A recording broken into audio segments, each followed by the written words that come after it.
नमस्कार, मैं हूं ब्रजेश श्रीवास्तव और आप देख रहे हैं न्यूज वन इंडिया की दीपोत्सव पर सबसे बड़ी पेशकश।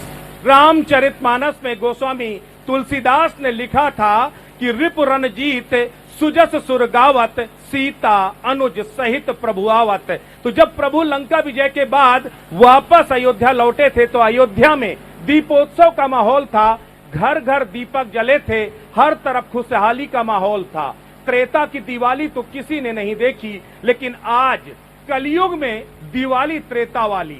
आज न्यूज वन इंडिया अपनी इस खास पेशकश में न सिर्फ संतों और मनीषियों के पास चलेगा और समझने की कोशिश करेगा कि आखिर किस तरीके से धर्म शास्त्रों में दीपावली का वर्णन है। इसके साथ हम आपको भजन, गायन और इसके साथ अलग अलग चौपाइयों के जरिए इस पूरी दीपोत्सव की रंगत को दिखाने की कोशिश करेंगे। तो अयोध्या में इस वक्त क्या कुछ माहौल है, मेरे सहयोगी इस वक्त राघवेंद्र भी मेरे साथ जुड़े हुए हैं। राघवेंद्र, क्या कुछ रौनक है अयोध्या में? बिल्कुल, देखिए ब्रजेश जी, अयोध्या यूं तो गोस्वामी तुलसीदास जी ने ही लिखा है, पूरी मम पूरी सुहावन, उत्तर दिश सरजू जहाँ पावन। दरअसल सरयू उत्तर दिशा में बहती है और उसके ठीक किनारे अयोध्या नगरी है, जिसे सिर्फ अवाम ही नहीं, साधु संत ही नहीं, भगवान भी प्रेम करते हैं उस अयोध्या से। और उसी अयोध्या में भगवान राम का मंदिर बन रहा है। 22 तारीख निर्धारित की गई है 2024 की जनवरी में। और आप देखिए 2024 जनवरी से पहले ही होने वाले इस दीपोत्सव को कितना खास, कितना सुंदर बनाया गया है। बिल्कुल, तो कहीं न कहीं ये जो दीपोत्सव की रौनक है इसको समझेंगे, लेकिन उससे पहले उस पल को, जो त्रेता युग में जब प्रभु राम वापस आए थे तब किस तरह का माहौल था। महाराज जी, अगर समझना चाहें कि उस वक्त क्या उत्सव था, क्या माहौल था, और आज की अयोध्या, क्या आपको वो त्रेता वाली अयोध्या दिखाई देती है क्या? बिल्कुल, ये त्रेता की ही अयोध्या है, क्योंकि जो त्रेता की अयोध्या थी, जैसा आपने जिस चौपाई का उच्चारण किया, रिपु रणजीत सुजस्सुर गावत, सीता अनुज सहित प्रभु आवत। रावण जैसे राक्षसों का, विधर्मियों का नाश करने के बाद में भगवान राम अयोध्या आए थे। उसके आगे की एक चौपाई, जब भगवान आए, अवधपुरी प्रभु आवत जानी, भई सकल शोभा की खानी। 22 जनवरी को भव्य राम मंदिर पर भगवान राम बैठने जा रहे हैं और उसके पूर्व का ये दीपोत्सव निश्चित तौर पर त्रेता युग का, जिस समय रामराज की परिकल्पना साकार हो रहा होगा और जिस समय वशिष्ठ जी ने कहा था कि एक दिन का विलंब और नहीं करना है, क्योंकि एक दिन का पिछले बार विलंब हुआ था तो राम को वनवास मिल गया था, तो तुरंत दिव्य सिंहासन मांगा। और जिस समय अयोध्या को दुल्हन की भांति सजा करके दिव्य सिंहासन पर बिठाया गया था, लड़ियों से, फुलझड़ियों से सजा राम दरबार, शोभा अजब बनी। अब आज अयोध्या के जिस गली में आप निकल जाएं, चाहे सरजू तट हो, रामपैड़ी हो या गलियारा हो, चौबारा हो, वैसी दिव्य भव्यता त्रेता की जो शोभा थी वो पूरी के पूरी आज दिखाई पड़ रही है। शोभा दिखाई पड़ रही है। आपको क्या वैभव, त्रेता में शास्त्रों में जो वैभव का वर्णन है और आज की अयोध्या, क्या कुछ समझ में आता है? अद्भुत, अकल्पनीय, अद्वितीय। जो त्रेता युग में भगवान कहते हैं कि अंधकार पर प्रकाश की विजय प्राप्त करके प्रभु राम अयोध्या पधारे थे, आज ठीक उसी प्रकार से हम सब भी अयोध्या की पावन धरा पर आज हम सब भी वैसे ही उसे देख रहे हैं, वैसी ही अयोध्या नजर आ रही है। वैसे ही हर्षोल्लास के साथ सभी संत, सभी भक्तजन मिलकर के और इस दीपोत्सव का आनंद ले रहे हैं। जी, क्या अनुभव और क्या अनुभूति हो रही है इस वक्त अयोध्या को देखकर, क्योंकि हर तरफ आपको दीपोत्सव का माहौल नजर आ रहा है? बहुत सुंदर सवाल आपने किया।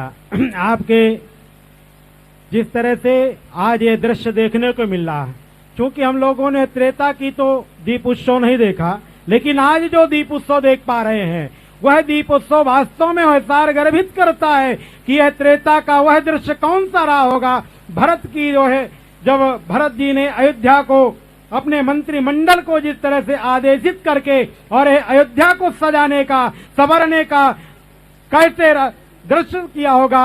आपने कल 9 नवंबर था अयोध्या का मूल विषय की, अयोध्या 9 नवंबर, कल 9 नवंबर 2019 में भी 9 नवंबर का दृश्य क्या रहा और कल 9 नवंबर 2023 का क्या रहा। ये पहला उत्तर प्रदेश सरकार ने पहला निर्णय लिया कि कैबिनेट की बैठक करके ये साबित कर दिया, ये देश को ही नहीं अपितु विश्व को ये साबित कर दिया कि यही अयोध्या है जहां से पूरे अयोध्या का सम्राट पूरे विश्व में शासन करता था। और यह साबित उत्तर प्रदेश सरकार ने कर दिया कि आने वाला समय यही अयोध्या से ही पूरे देश का ही नहीं अपितु विश्व का संचालन होने की जो हम लोगों ने परिकल्पना की है राम राज्य की और विश्व गुरु की, वह पूर्ण होने वाली 2024 में वह परिकल्पना पूर्ण होगी। 2024 में वो परिकल्पना पूर्ण होगी। और ये जो अपने आप में जो शुभ मुहूर्त है, जो मौका है, इस मौके को अगर सुरमई भक्ति संगीत के साथ इसकी शुरुआत की जाए तो और उम्दा होगा। हमारे साथ तमाम कलाकार हैं, अपना परिचय के साथ कुछ प्रभु राम के आगमन की खुशियों को बताते हुए कुछ हम सुनाइए दर्शकों। मैं हरिप्रसाद सिंह, ये स्वतंत्र सिंह श्याम और ये राम, ये दोनों मेरे पुत्र हैं। आज की जो दिवाली है उसकी कल्पना हमने शब्दों में की है और उसके पहले की बेचैनी भी हमारे शब्दों में है। इसलिए मैं चाहता हूं कि श्याम ये बताइए आज का जो अवसर है वो कैसा महसूस कर रहे हैं।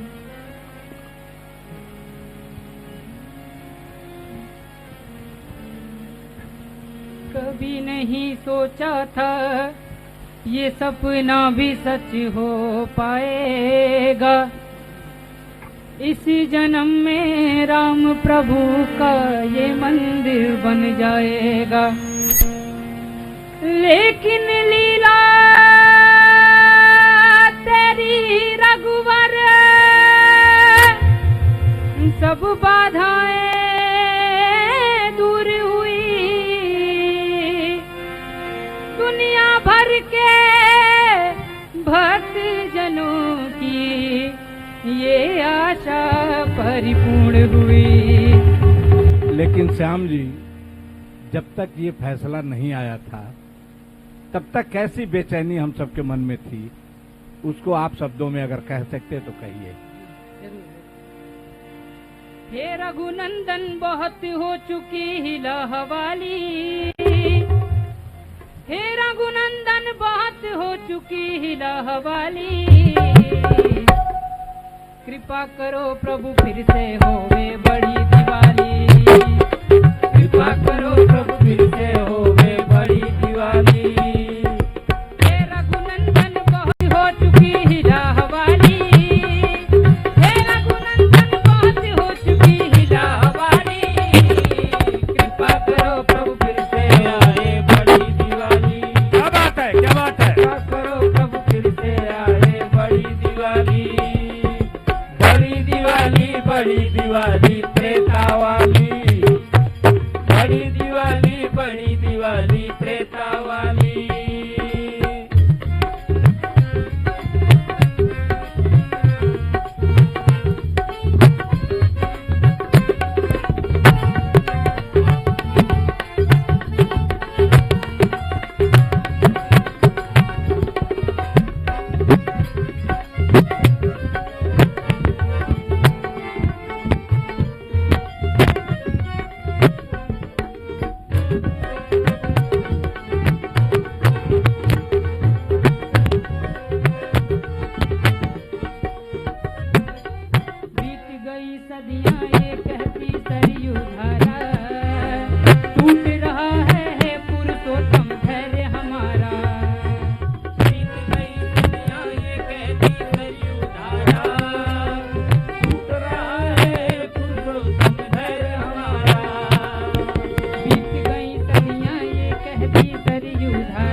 टीला।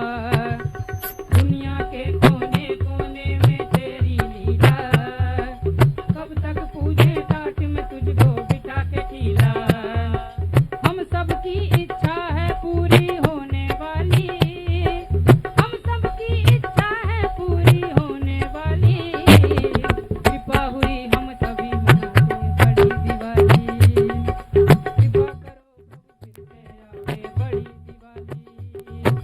कृपा करो प्रभु फिर से आवे बड़ी दिवाली। बड़ी दिवाली बड़ी दिवाली त्रेता वाली, बड़ी दिवाली त्रेता वाली, बड़ी दिवाली त्रेता वाली। वाकई में ये बड़ी दिवाली त्रेता से कम नहीं है, क्योंकि त्रेता की दिवाली तो हम में से किसी ने नहीं देखी, लेकिन आज अयोध्या की जो रौनक दिखाई दे रही है वो अपने आप पे लाजवाब है। और सबसे बड़ी बात यह है कि चाहे आप साधु संतों से बात कीजिए, चाहे आम जनमानस में बात कीजिए, हर कोई कहता है कि ये दिवाली त्रेता वाली है। अमुजेश जी, हमारे सहयोगी अमुजेश भी हमारे साथ है। इसकी रौनक देखकर क्या कुछ याद आता है क्या? देखिए, जैसा कि धर्म ग्रंथों में, शास्त्रों में एक पूरा एक क्रिएट किया गया है, वैसा बताया गया है कि ऐसा हुआ था उस दौरान। पूरी अयोध्या नगरी जो है बिल्कुल सज संवर के तैयार थी, देवतागण पुष्प वर्षा कर रहे थे, पूरे अयोध्या के वासी जो है अपनी छतों पे खड़े होकर पुष्प वर्षा कर रहे थे। यूं लगता था कि जैसे भगवान राम का यहाँ आना जो है एक बहुत बड़े सौभाग्य की बात है। वह दृश्य पुनर्जीवित हो रहा है। हम लोग पिछले 2 दिन से यहाँ हैं और यहाँ की सड़कें, यहाँ के घाट, यहाँ की सजावट, यहाँ के रोम रोम में राम दिख रहे हैं, हर ओर से परिभाषित हो रहे हैं, परिलक्षित हो रहे हैं। और सबसे बड़ी चीज कि हर एक अयोध्यावासी अपने मन में वही भूमिका, वही भावना रख रहा है जो संभवतः त्रेता युग के अयोध्यावासियों ने रखा था। मैं चाहूंगा थोड़ा सा हमारे कुछ संत समाज के और भी लोग हैं, आप उनके पास जाइए जरा, सामने महाराज जी के पास, और उनसे बात कीजिए कि क्या ये जो अपने आप में ये जो दिवाली है ये क्या त्रेता जैसी नजर आती है क्या महाराज जी? बिल्कुल, बताइए। बिल्कुल प्रत्यक्ष लग रहा है और है भी। आज हम सब लोगों के सामने गली गली, मोहल्ले मोहल्ले, चौराहे चौराहे पे आज ये लग रहा है कि राम राज्य है। और वास्तविक ऐसा उत्सव, ऐसा दीपावली हमने अभी तक तो देखा नहीं। देखिए, आप लोग संत हैं, शास्त्रों का आप लोगों ने अध्ययन हमसे ज्यादा किया है। वह जो तुलसीदास ने एक छवि, एक माहौल जो उन्होंने अपने रामचरितमानस में लिखा था, क्या वैसा ही माहौल बन गया है इसमें? इस समय बिल्कुल सेम बन गया है, इसमें कोई कमी नहीं है, बल्कि उससे भी बढ़ के ऐसा लग रहा है कि उससे भी आगे। अच्छा, ये उत्साह महाराज जी क्या इसलिए है कि राम मंदिर का जो सपना था 500 साल पुराना वह पूरा होने जा रहा है? क्या उत्साह की एक बड़ी वजह ये भी है? जी बिल्कुल। 500 वर्षों के बाद जिस प्रकार से 10 लाख लोगों के प्राण की आहुति देने के बाद आज जो है भगवान का भव्य दिव्य और सर्वश्रेष्ठ मंदिर का निर्माण हो रहा है, या राष्ट्र का मंदिर है। राम का ही मतलब होता है, राम ने राष्ट्र, मम ने मंगल। जो राष्ट्र के मंगल की कामना करते हैं उन परमात्मा परमेश्वर का जब 22 जनवरी 2024 में भगवान के भव्य दिव्य श्रेष्ठम मंदिर में जब प्राण प्रतिष्ठा होगा तो ये आनंद ही आनंद है। जिस प्रकार से आपने देख रहे हैं कि अयोध्या को जो सजाया संवारा गया है, जब भगवान अधर्म पर धर्म का विजय प्राप्त हुआ, रावणत्व रामत्व का विजय प्राप्त हुआ, धर्मोपरांत जैसे शास्त्रों में वर्णन है, उसी प्रकार जब त्रेता में जिस प्रकार से अयोध्या के नर नारी और अयोध्या के जनमानस ने जिस प्रकार से अयोध्या को सजाने और संवारने का कार्य किया, उसी प्रकार से यशस्वी मुख्यमंत्री ने अयोध्या को संवारा है, सजाया है और नवनवायमान दुल्हन जैसी अयोध्या सज बिल्कुल। तो कहीं न कहीं अयोध्या नवेली दुल्हन की तरह दिखाई दे रही है।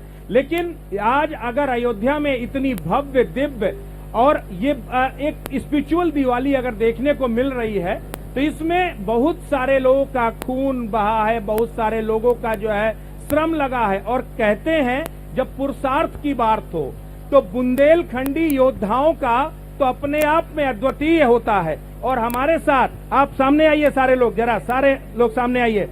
ये बुंदेलखंड के योद्धा भी इस वक्त हमारे इस पूरी सुरमई शाम में हमारे साथ है और उनकी भी जो प्रस्तुतियां हैं उसको भी हम लोग दिखाएंगे। कहते हैं ये दीवारी नृत्य है और जो दीवारी नृत्य मोर के पंखों के साथ ये अपने शौर्य और पराक्रम का जो प्रदर्शन होता है, ये जो छोटे छोटे बच्चे छोटे से लेकर बुजुर्ग तक ये सारे लोग हैं, तो ये उम्र पर मत जाइए, लेकिन जो इनका अपना हौसला है, जो इनका अपना पराक्रम है, वो अपने संगीत और नृत्य के जरिए दिखाते हैं। तो अब आपको जरा इस दीवारी नृत्य के बारे में भी इनके प्रदर्शन को भी दिखाएंगे। तो शुरू कीजिए आप लोग अपना प्रदर्शन, और उसके बाद समझते हैं कि आखिर किस तरीके से आप लोग भी प्रभु राम के आगमन का जश्न मना रहे हैं। कुछ कहना चाहेंगे? आप जी।